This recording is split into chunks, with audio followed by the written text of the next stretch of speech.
Lycidas. Milton bewails a learned friend, unfortunately drowned in his passage from Chester on the Irish seas in 1637. Yet once more, O ye laurels, and once more, ye myrtles brown, with ivy never sere, I come to pluck your berries harsh and crude, and with forced fingers rude shatter your leaves before the mellowing year. Bitter constraint and sad occasion dear compels me to disturb your season due. For Lycidas is dead, dead ere his prime, young Lycidas, and hath not left his peer. Who would not sing for Lycidas? He knew himself to sing and build the lofty rhyme. He must not float upon his watery bier unwept, and welter to the parching wind without the meed of some melodious tear. Begin then, sisters of the sacred well, that from beneath the seat of Jove doth spring, begin, and somewhat loudly sweep the string. Hence with denial vain and coy excuse. So may some gentle muse with lucky words favour my destined urn, and as he passes turn and bid fair peace be to my sable shroud. For we were nursed upon the self-same hill, fed the same flock by fountain, shade, and rill, together both, ere the high lawns appeared under the opening eyelids of the morn, we drove afield, and both together heard what time the grey-fly winds her sultry horn, battening our flocks with the fresh dews of night, oft till the star that rose at evening bright toward heaven's descent had sloped his westering wheel. Meanwhile the rural ditties were not mute. Tempered to the oaten flute, rough satyrs danced, and fauns with cloven heel from the glad sound would not be absent long, and old Demetus loved to hear our song. But, oh, the heavy change, now thou art gone, now thou art gone, and never must return. Thee, shepherd, thee the woods and desert caves, with wild thyme and the gadding vine o'ergrown, and all their echoes mourn. The willows and the hazel copses green shall now no more be seen, fanning their joyous leaves to thy soft lays, as killing as the canker to the rose, or taintworm to the weanling herds that graze, or frost to flowers that their gay wardrobe wear when the first whitethorn blows. Such, Lycidas, thy loss to shepherd's ear. Where were ye, nymphs, when the remorseless deep closed o'er the head of your loved Lycidas? For neither were ye playing on the steep where your old bards, the famous Druids, lie, nor on the shaggy top of Mona high, nor yet where Deva spreads her wizard stream. Ay me, I fondly dream, had ye been there, for what could that have done? What could the Muse herself that Orpheus bore, the Muse herself for her enchanting son, whom universal nature did lament, when by the rout that made the hideous roar, his gory visage down the stream was sent, down the swift Hebrus to the Lesbian shore? Alas! What boots it with uncessant care to tend the homely, slighted shepherd's trade, and strictly meditate the thankless muse?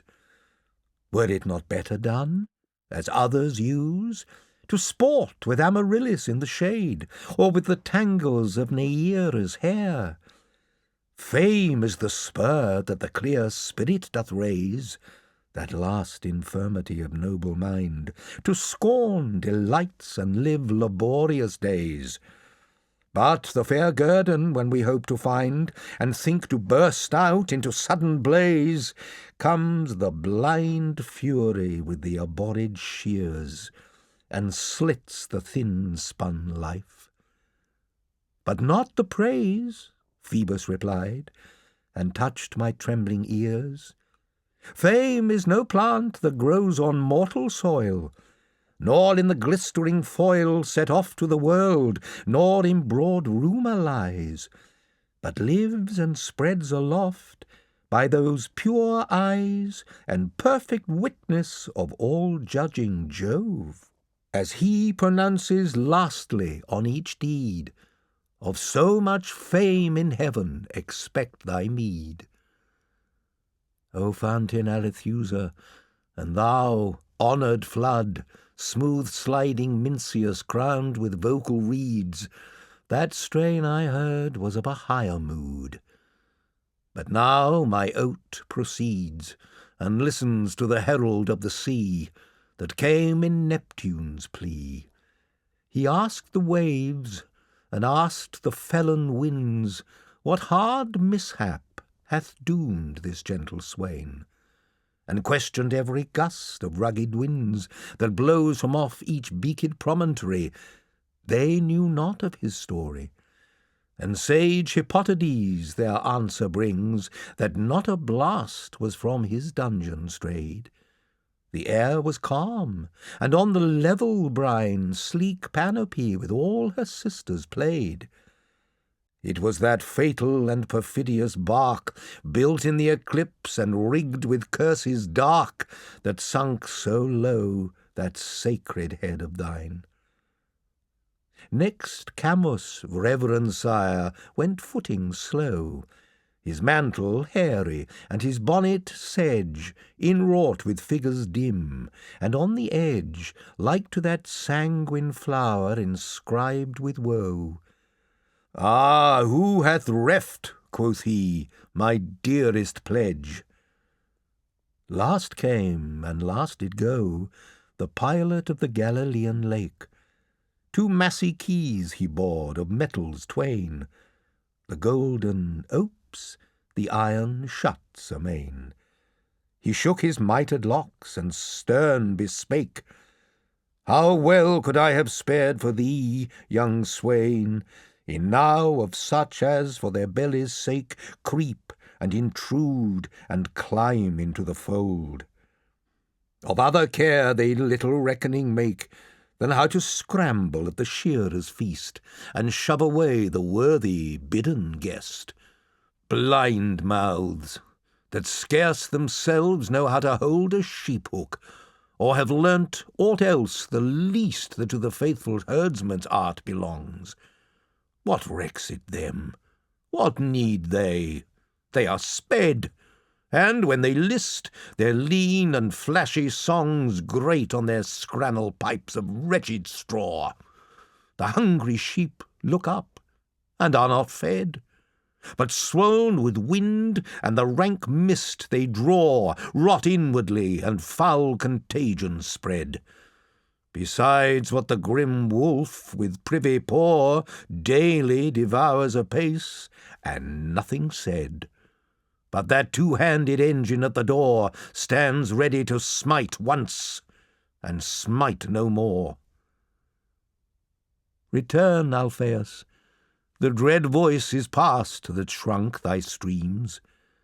Return, Sicilian muse, and call the vales, and bid them hither cast their bells and flowerets of 1,000 hues.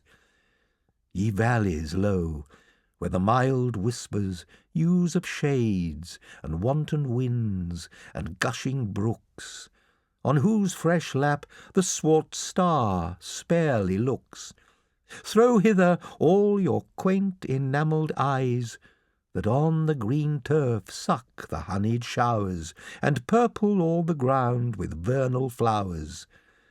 Bring the wreathed primrose that forsaken dies, the tufted croto and pale jessamine, the white pink and the pansy freaked with jet, the glowing violet, the musk rose and the well-attired woodbine, with cowslips wan that hang the pensive head, and every flower that sad embroidery wears.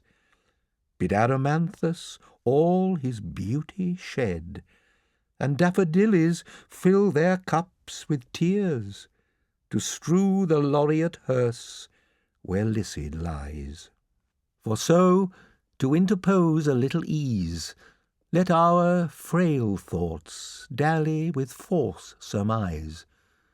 Ay me, whilst thee the shores and sounding seas wash far away, where'er thy bones are hurled, whether beyond the stormy Hebrides, where thou, perhaps, under the whelming tide, visits the bottom of the monstrous world, or whether thou, to our moist vows denied, sleep'st by the fable of Bellerus old, where the great vision of the guarded mount looks toward Namancus and Bayona's hold.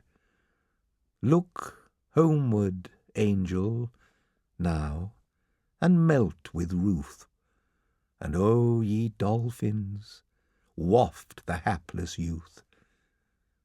Weep no more, woeful shepherds, weep no more, for Lycidas, your sorrow, is not dead, sunk though he be beneath the watery floor.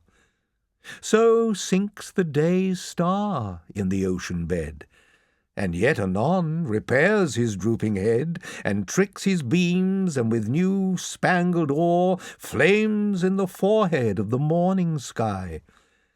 So Lycidas sunk low, but mounted high, through the dear might of him that walked the waves, where other groves and other streams along, with nectar pure his oozy locks he laves, and hears the unexpressive nuptial song in the blessed kingdoms meek of joy and love. There entertain him all the saints above in solemn troops and sweet societies that sing, and singing in their glory move, and wipe the tears for ever from his eyes.